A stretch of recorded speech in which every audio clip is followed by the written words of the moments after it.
Yeah. Hi, Josh. It's been a while since I've been here. Hi. Nice to see you again. Yeah, thanks. Last time I was here, I noticed you had a buccal high moisture core.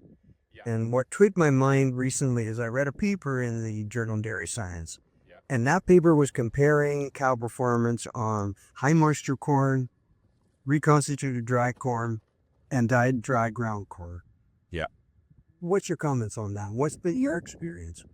Yeah. So we've fed high moisture corn now for, it's got to be 16 years, probably more.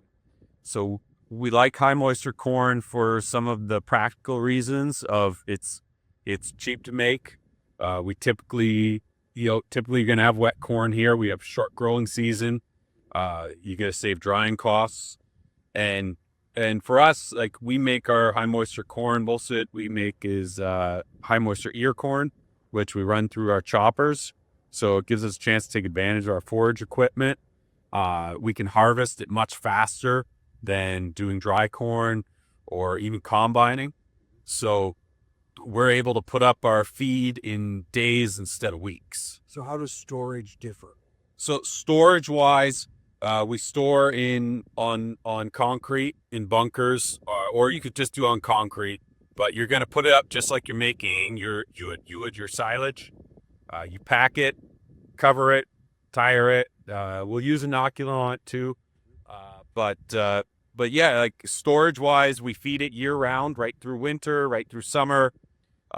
As long as you can feed your face, we don't see heating issues.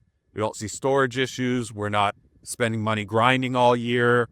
And it's made available right away.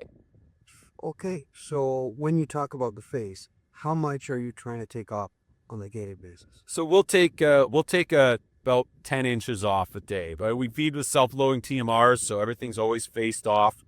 And you'll see minimal to next to no spoilage on our piles. Very good. And how about the impact on the cow? So the cows, feeding wise, the cows like it. We will occasionally, if we run out of high moisture corn, we do have a hammer mill and we do feed some hammered dry corn. We don't see any difference in our production for sure when we switch from one to the other. The high moisture has the advantage of it's got a little more, it's wetter and tend to be usually our ingredients are more on the dry side than the wet side, and it seems to help dry. So you don't reconstitute the dry ground, or do you just feed it that way? Yeah. Well, with whatever moisture you're putting. Yeah, exactly. Okay. And so any comments to guys who are considering it? So if you're going to make high moisture ear corn, which is different than high moisture corn, my only suggestion is to make sure the corn is on the wetter side than the drier side. So when we get done our corn silage, we immediately will go to doing our high moisture ear corn. So we're typically targeting 28% or higher for the moisture on that corn. And the big reason is you're using that whole cob and you want that plant moisture to be wet enough that it ensiles well. If you're going to do high moisture corn through a combine, I say, really anything over 21 is going to be just fine. So a lot of times most guys be in that 20 to 28% range. You'll run that through a hammer, put it up, and it'll work just fine too. We lean on the edge of doing high moisture ear corn because we get the extra yield. We get to feed that cob. If you do it right, it's every bit as good as what our high moisture corn is. Appreciate that. Thanks a lot, John. Thanks a lot.